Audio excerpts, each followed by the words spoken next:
ಸಿಂಹ ಸಾಹಸ ಸಿಂಹ ನೆಟ್ಟಿ ಬರುವ ಜೋರು ನೋಡು, ದಿಟ್ಟ ವೀರ ಪಡೆಯ ನೋಡು, ದಂಡು ದಾಡಿ ನಡುವೆ ಕೂಡ ಗಂಡು ಗಲಿಯ ಬಿರುಸು ನೋಡು, ದಂಗೆ ಎದ್ದು ದಂಗು ಬಡಿಸು ಬೆಂಕಿ ಚೆಂಡಿನಾಟ ನೋಡು, ರಕ್ತದಲ್ಲಿ ಬೆವರು ಸುರಿಸಿ ಕೋಟೆ ಕಟ್ಟೋ ದೊರೆಯ ನೋಡಯ.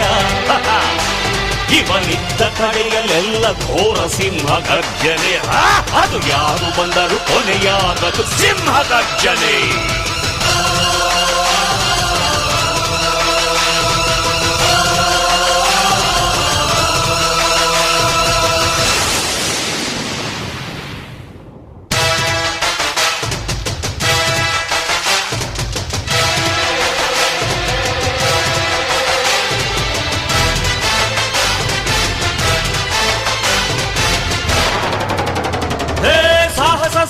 ಸಾಹಸ ಸಿಂಹ ಜಯದ ದಳಪತಿಯನು